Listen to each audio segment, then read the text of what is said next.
জান্নাতের যুবকদের সর্দার, তিনি বুঝতো না সঠিকটা, কিন্তু আমাদের ডব্লিউ মার্কা হুজুর বুঝে লাগছে সঠিক। নাউজুবিল্লাহ, জোরে বলেন নাউজুবিল্লাহ।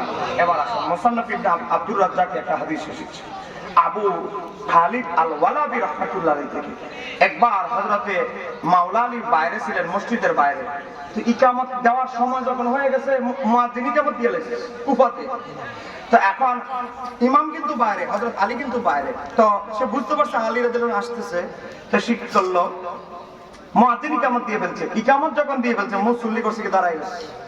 তখন ওহুম কিয়ামুন, আমি যদি ভুয়া কথা বলি আমার ভাইরা ধরবে, ওহুম কিয়ামুন, মুসল্লিরা সব দাঁড়ায় গেছে, ইকামত দিতে দিতে দাঁড়ায় গেছে।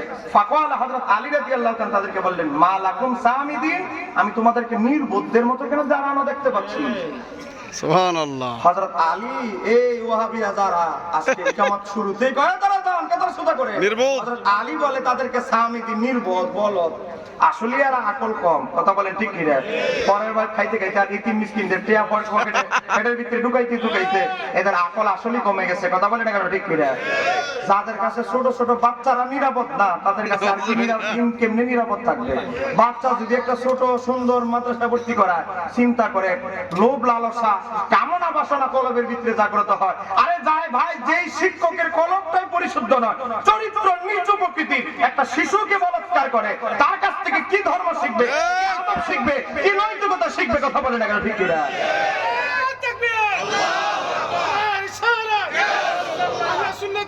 জিন্দাবাদ। চমৎকার। হযরত আলী রাদিয়াল্লাহু তাআলা হাদিসটা মুসান্নাফে আব্দুর রাজ্জাকের 1933 নম্বর হাদিস, মাকতাবাতুল ইসলাম বইতে বানানো ছাপা। তাই অতএব এখানেই শেষ নয়। বিখ্যাত সাহাবী, বিখ্যাত সাহাবী হযরত আনাস ইবনে মালিক, নবীর 10 বছর খেদমত। সুবহানাল্লাহ। বলেন কয় বছর? 10 বছর। আমার খেদমত, পিসা হুজুরের খেদমত আর নবীর খেদমত কি এক জিনিস? জি না। হযরত আনাস রাদিয়াল্লাহু তাআলার ব্যাপারে এসেছে ইমাম ইবনে আব্দুল বার, তার কিতাবের নাম কি? কিতাবের নাম হচ্ছে আল ইস্তিসকার, প্রথম খণ্ড 391 পৃষ্ঠায় এসেছে। একজন তাবী বলতেছে, আবু ইয়ালা, তিনি বলতেছে কলা রাআইতু আনাস ইবনে মালিকিন, আমি আনাস ইবনে মালিককে দেখেছি, ইজা কিলা, যখন মুয়াজ্জিন বলল কদ কামাতিস সালাহ, তখন কমা, তখন তিনি দাঁড়াইলেন। জোরে বলেন না সুবহানাল্লাহ। আর এরা কি বলে? আমার নবী বলেছে, ও উম্মতে মুহাম্মাদী, বনি ইসরাইল 73 দলে বিভক্ত হয়েছে, আমার উম্মত 73 দলে বিভক্ত হবে। কুল্লুহুম ফিন্নার, সব দলই যাবে জাহান্নামে, ইল্লা মিল্লাতান ওয়াহিদাতান, তবে একটা দল ছাড়া।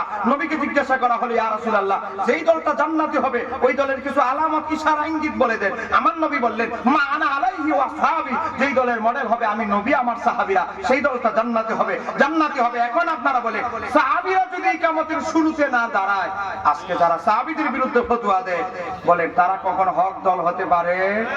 সাহাবীদের আদর্শ যারা মানবে না, তারা কখনো হকপন্থী হতে পারে?